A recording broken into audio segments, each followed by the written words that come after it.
Muy buenas y bienvenidos al primer podcast de Llámalo X. En esta ocasión estamos con David Bermejo, Arquitectos. Muy buenas, David. Hola, ¿qué tal? Roberto, ¿qué tal?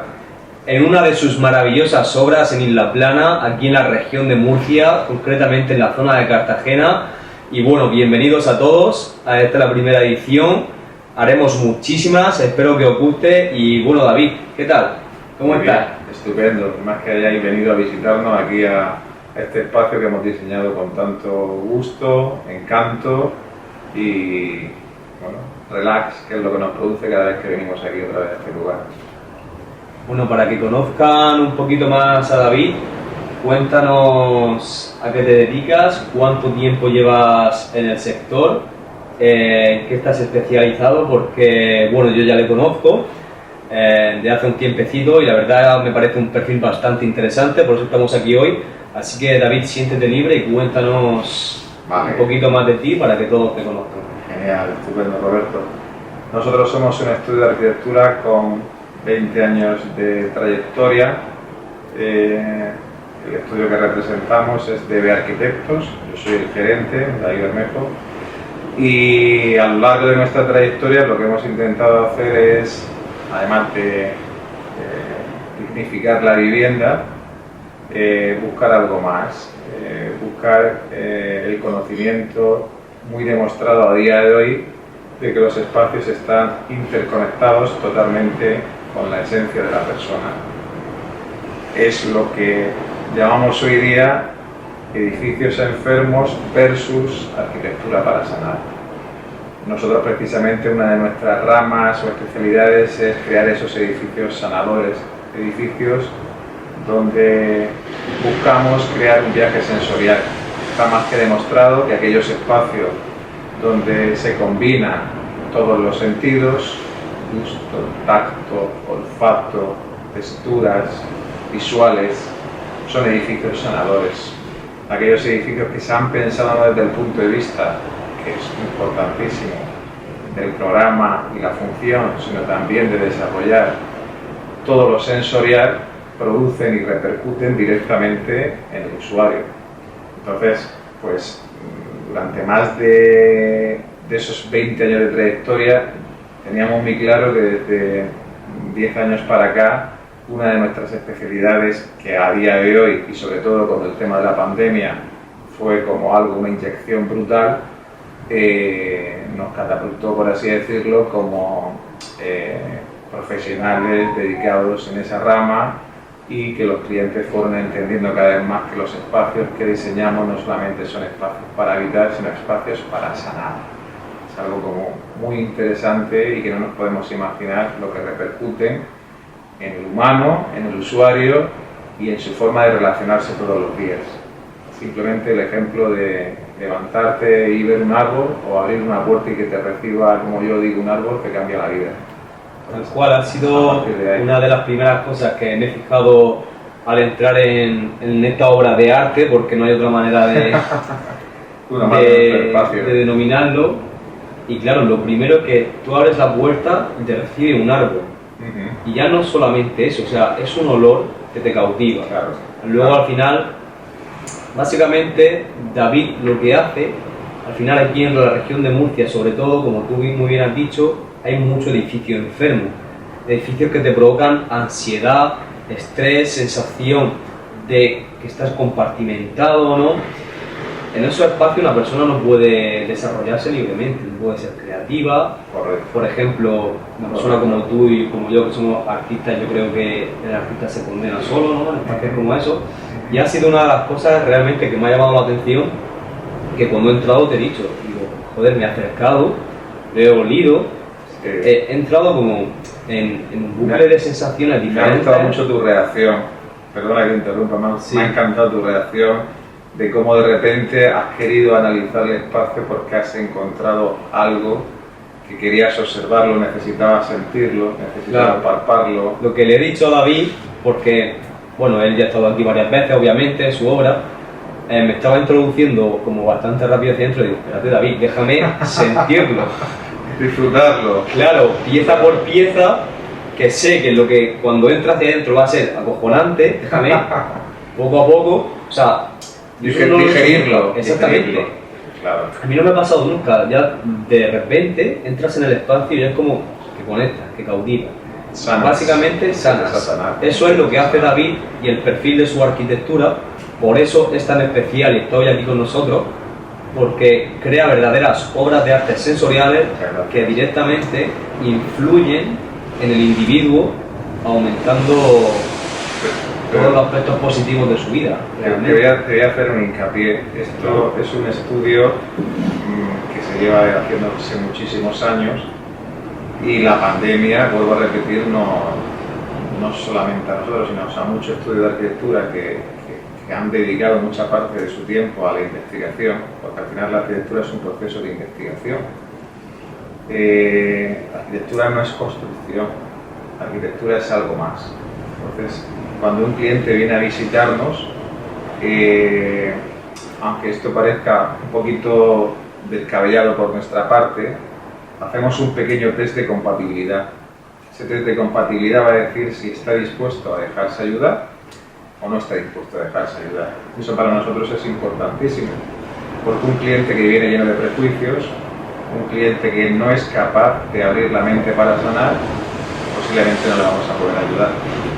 Pero si ese cliente, si ese usuario quiere abrirse, quiere dejarse ayudar, que es lo que últimamente, la frase que siempre utilizamos, te vas a dejar ayudar, nos va a ayudar a nosotros, vamos a ser mejores profesionales y el cliente posiblemente, simplemente por el conocimiento que tenemos de estos años, no solamente va a encontrar la función y la forma de su casa, sino también el desarrollo mental, el desarrollo creativo, el desarrollo de relaciones, las parejas cómo se relacionan, los matrimonios cómo se relacionan, los hijos cómo se relacionan. Al final es un hilo conductor, que muchas veces existen cantidad de problemas en la sociedad que muchos de ellos, por supuesto no todos, pero muchos orígenes están en los espacios que habitamos. No sabemos que todos los días nos levantamos en algo que nos contamina, que es tóxico, que nos produce intoxicación permanente, que no nos deja respirar, que no nos deja mirar más allá, que no nos deja pensar, que no nos deja visualizar. Todas estas cosas, las personas creativas rápidamente se sienten con ansiedades. Pero hay otras personas que desconocen de dónde vienen esos orígenes de esos problemas que tienen. Y entonces pues se van al psicólogo, se van al psiquiatra, que es perfectamente lógico, pero a lo mejor muchas veces no se han ido a buscar al arquitecto porque no saben que su edificio está enfermo ni se han puesto a recapacitar en el espacio en el que viven. Entonces todas estas cosas, que es lo que yo le digo a los clientes, que a veces los espacios nos condicionan tantísimo, es lo que nos ha llevado a nosotros a, desde hace más de 10 años, de los 20 que llevamos ejerciendo, a pensar que cuando un cliente viene a buscarnos es algo tan importante, permíteme que lo remache, porque va a condicionar el día a día de su vida. No solamente dónde me acuesto, dónde me ducho y dónde como, es todo un mundo que hacemos y que de alguna forma pues condiciona todo, y que si de verdad le diéramos la importancia que tiene, los detalles, una vela, el olor, las texturas, el tocar, las casas son para tocarlas, las casas no son para no poderlas tocar, las casas hay que pasar la mano por las texturas, olerlas. Todas las casas deberían tener un olor y lo tienen normalmente, pero vegetación, introducir lo que se llaman espacios biofílicos, es que la naturaleza se introduzca dentro de nuestras viviendas. Al final nosotros necesitamos ver verde donde estemos. Todas estas cosas, los recorridos, cómo se organiza una trayectoria a través de la posición de un mueble, te puede destrozar la cabeza si un mueble está mal situado. En cambio, si está bien situado, te puede condicionar perfectamente fluidez y espacios y recorridos fáciles, que todos los días los estás haciendo 300 veces. Todas estas cosas que nunca nos paramos a pensarlas son pequeños detalles, que es lo que hace la arquitectura, no la construcción. Entonces esa es la diferencia entre la arquitectura y la construcción. La arquitectura investiga, la construcción crea esos espacios, pero si no existe previamente una investigación basada en la arquitectura o la neuroarquitectura, al final vamos a construir con la construcción edificios enfermos, pero no casas sanadoras o hábitat o espacios que nos reconfortan. Perdóname que me enrolle tanto, pero es que como es una cosa que me apasiona tanto, estamos para eso, quiero explicarlo también. Para eso, para que todas las personas que al final vean esto, que creo que, bueno, a mí me hizo el clic, ¿no? El hecho de conocerte y hablar contigo toda esta serie de conceptos, porque al final son conceptos que se ignoran, que están ahí ocultos en el día a día. Tu expláyate, al final está ahí para eso, ¿no? Para que la gente también tenga información sobre la arquitectura. Y la siguiente pregunta que te quiero hacer, ¿vale? Que aquí es cuando al final yo creo que se va a terminar de entender todo, y esta obra en la que estamos es perfecta para que lo expliques. ¿Qué es la neuroarquitectura? La neuroarquitectura es un término, una rama de especialización de la arquitectura que precisamente busca más allá de lo que la propia arquitectura puede ofrecer.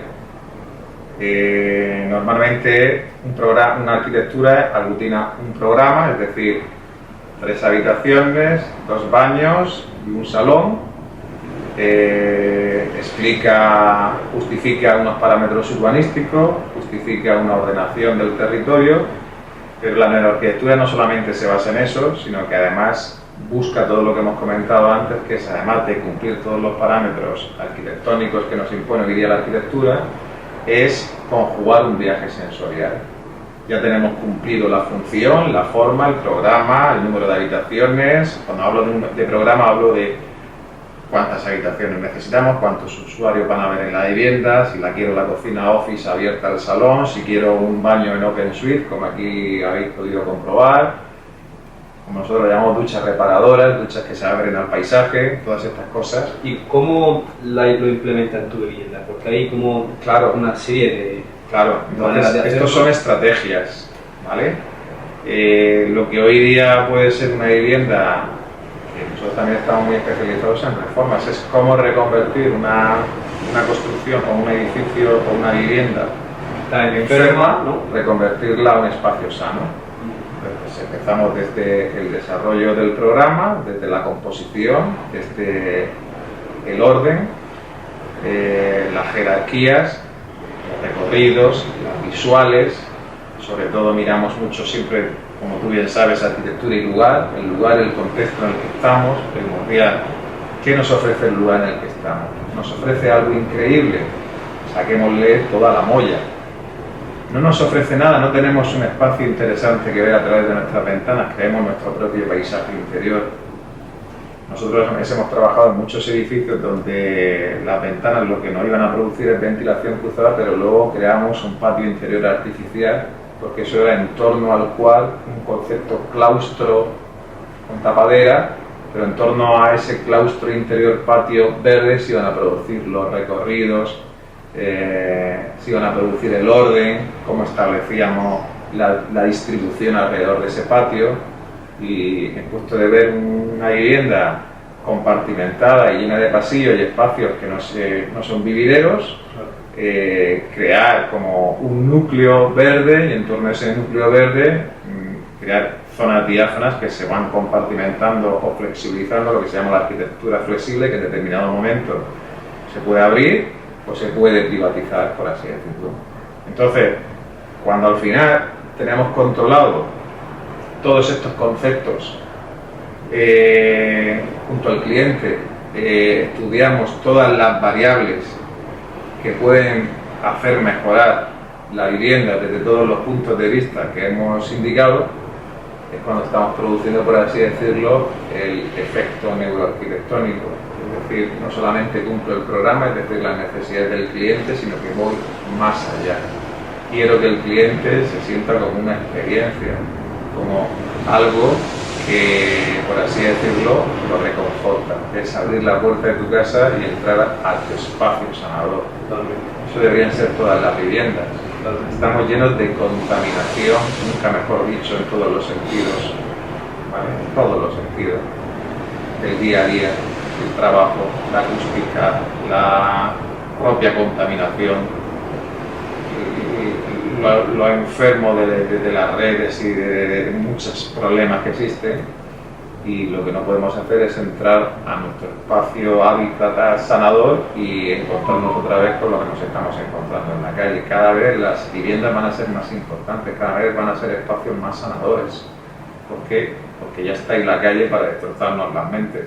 Yo, una de las cosas que le he dicho a David al entrar es como, joder, ¿y ahora quién sale de aquí? ¿Sabes? No sé si has visto tú, a mí me parece muy curioso, hay barrios enteros en Estados Unidos, los barrios enteros, que estamos hablando a lo mejor de una flota de 10.000 casas, que son todas iguales. O sea, como si fuese un verdadero videojuego. En serie. Y a mí me pasaba eso. A mí lo que me lleva pasando es que, bueno, yo me levanto, me tengo que poner a editar con mi ordenador y digo, joder, llego al estudio, entro al estudio y siento una necesidad brutal, no sé por qué, pero siento una necesidad brutal de barrerlo primero, de limpiarlo todo, de dejarlo todo en su sitio, hasta que todo no esté perfecto. No me puedo sentar y trabajar de manera concentrada y activa.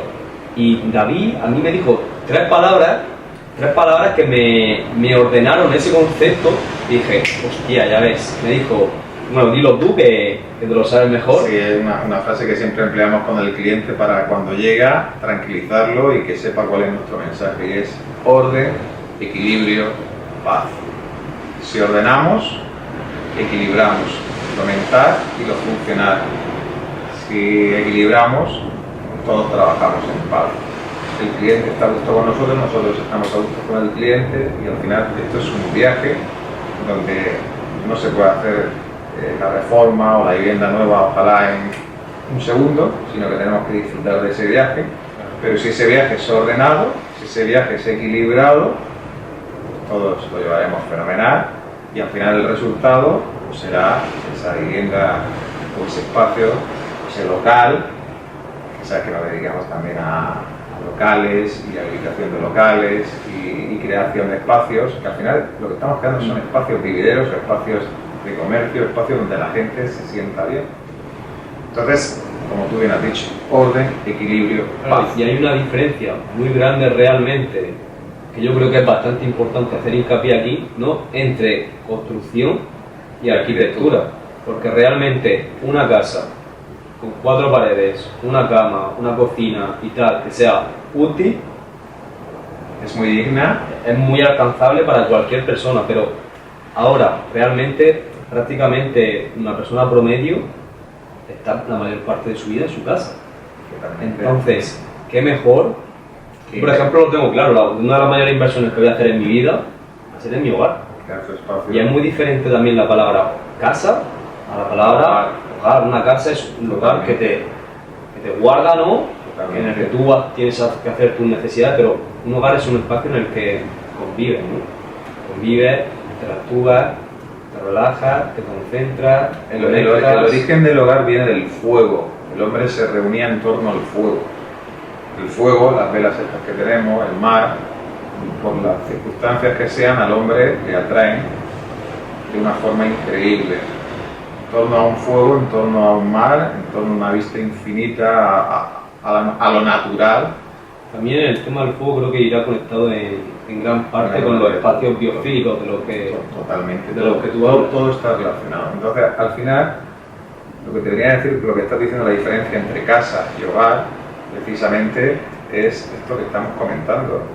Una casa la puede construir cualquiera, pero un hogar lo puede construir cualquiera.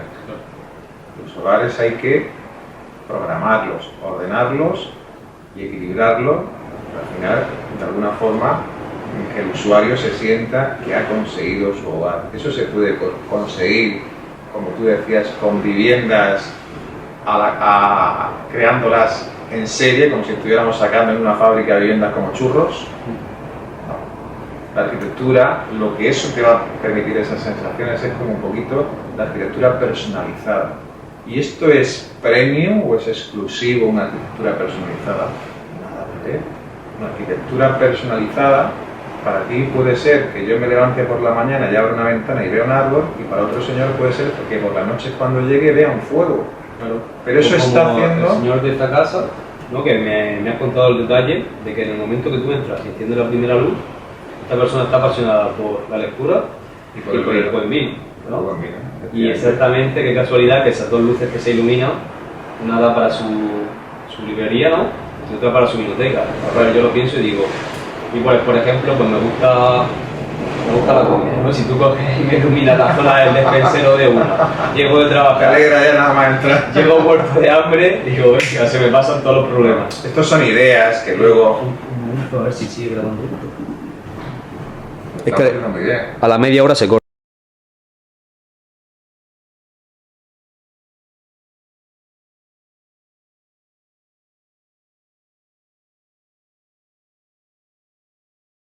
Vamos, llevamos ya bastante. Vamos a hacer alguna pregunta en la cual me cuentes tu desarrollo personal, cómo empezó todo la pasión por la arquitectura, todo el gusto por emprender tu primera empresa, ¿vale? Ujú. Te lo pregunto, ¿vale? Vale.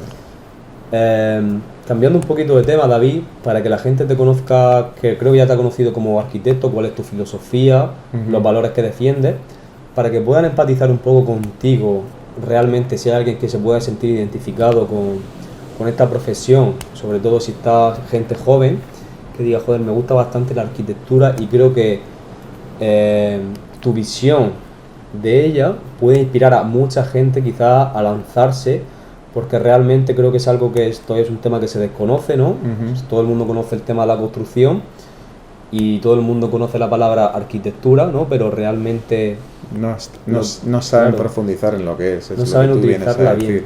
¿vale? Entonces, para que la gente te conozca un poquito más, ¿cómo fue tu proceso personal?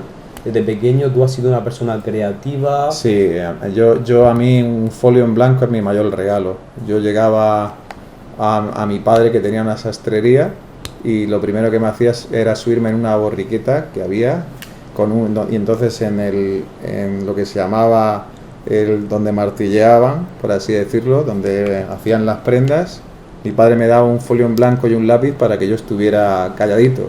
Hostia. Y a mí ese era el mayor regalo que me podían dar porque yo me imaginaba ahí el mundo mundial y siempre dicen que pensar con la mano, eso lo decía Campo Baeza, que es un gran arquitecto, lo dice, siempre hay que pensar con la mano te lo da todo. Cualquier pensamiento, cualquier poesía, cualquier palabra siempre ha empezado moviendo la mano. Yo defiendo mucho las tecnologías y hoy día la inteligencia artificial, ¿de acuerdo? Pero nunca jamás en la vida la mano y lo que nos transmite el movimiento, las sensaciones, cómo todo se traslada a lo mental y ese tacto con el folio en blanco me parece un mundo increíble, un mundo lleno de sensaciones para todo. Es como donde tú te sientes como que eres un profesional, como que eres arquitecto, como que eres escritor, como que eres periodista, o sea, el encontrarse con ese lienzo en blanco, con ese muro blanco que no sabes lo que va a salir y luego sale algo increíble, Totalmente. es como apasionante. Yo una de mis mejores hobbies es repasar Moleskine. Moleskine son unos libritos pequeños que llevamos los arquitectos donde apuntamos las ideas que surgen en cualquier momento, estoy viajando o estoy sentado en un sillón y de repente me aparece un pensamiento, me aparece una idea. Entonces, a los 3 o 4 o 5 años, cuando me pongo a repasar el Moleskine, el cuaderno, y veo de dónde surgió un proyecto, rápidamente veo el proyecto que hoy está materializado físicamente y eso es como la mayor satisfacción. Vuelves al Vuelvo al pasado, a la ¿no? idea origen y al pasado y cómo dónde empezó lo que hoy es físicamente está ejecutado y empezar a lo mejor por ver una planta o por ver Claro, son un conceptos que a lo molusco o por mejor ver... estarían en tu mente, ¿no? Claro. Y el tiempo lo ha ido Poco a poco es como un desarrollando. proceso de evolución, por eso comento que la arquitectura es como un proceso de investigación donde tú vas recopilando ideas. Un ejercicio de arquitectura de primero es que tú cojas un Moleskine y empieces a pegar ideas, fotos, referencias, hagas una especie de collage. Entonces tú ahí vas cogiendo todas tus ideas y todo en torno a una idea, y esa idea te llevará a algún destino. Tal cual. Y al final irás depurando cosas que irás desechando o cosas que irás valorando. Y te lleva como una cosa muy interesante que es, bueno, aquí estaba todo, pero yo he sido capaz de hacer el ejercicio de concentrarlo. Porque los arquitectos tenemos tantísimas ideas y tantas cosas que al final tenemos que irnos a lo básico y ahí concentrarlo. pero sabes ver cómo la evolución ha ido y es como un ejercicio súper reconfortante el Ya ver. más a nivel de inicio, entonces empezaste con un folio en blanco. Pues yo te he contado los inicios, pero luego yo sabía que siempre quería dedicarme al dibujo. ¿Y qué había en ese al dibujo. folio en blanco?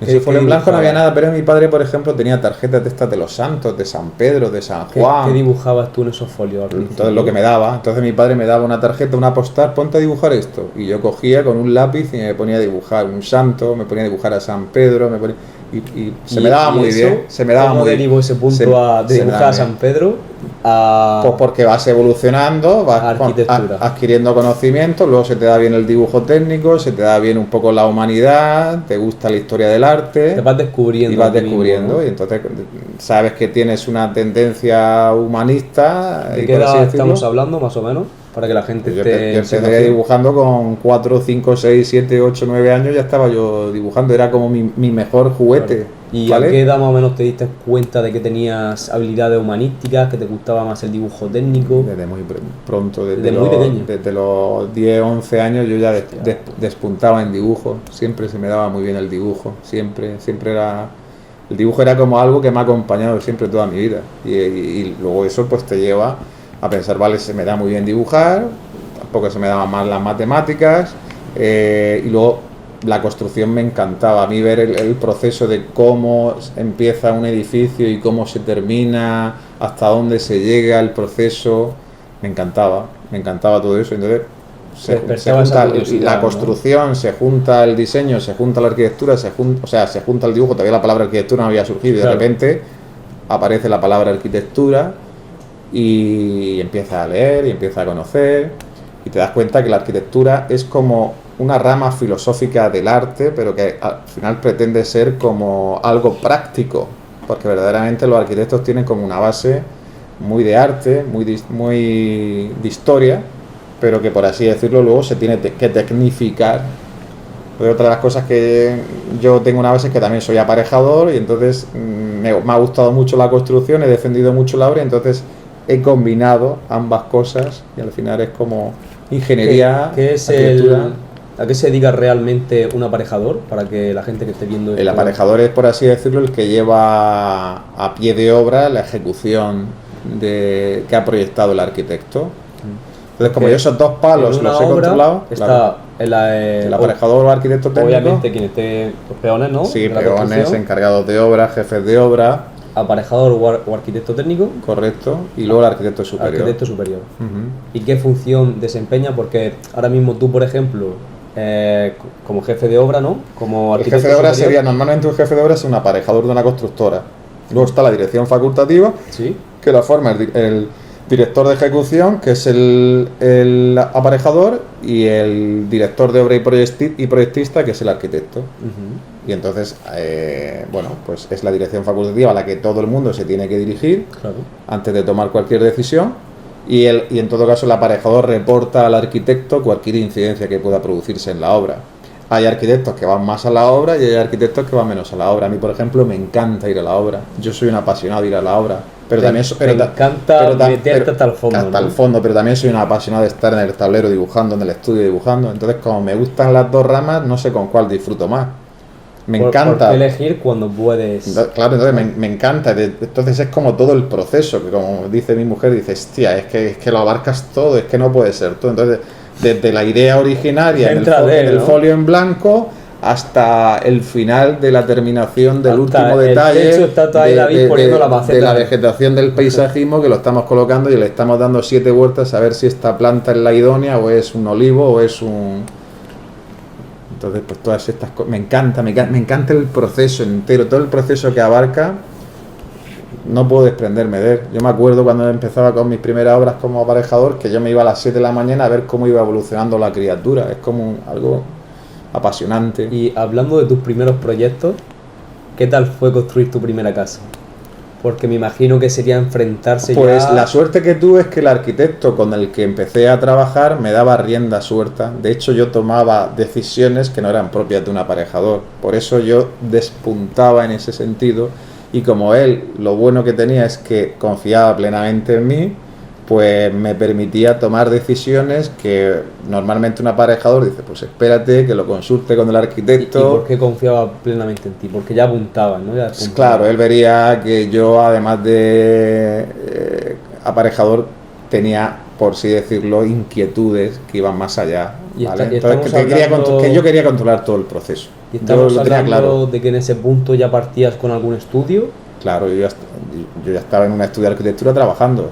Y al mismo tiempo, Me refiero, ¿habías estudiado previamente? claro, arquitecto arquitectura? técnico, claro, había estudiado aparejador y al mismo tiempo luego estaba estudiando arquitectura. Mientras trabajaba en el estudio de arquitectura, estaba estudiando arquitectura. Es decir, Entonces ya yo siempre he como- estado estudiando y trabajando, estudiando y trabajando. Yo nunca he dejado de estudiar y de trabajar. Entonces esto es como una dinámica que tú ya te estableces y que terminas de trabajar y te pones a estudiar. Es que antes, no es que sea muy mayor, pero antes esto era así. Y tú terminabas a las 9 de la noche de trabajar y entonces te ponías a estudiar. Hostia.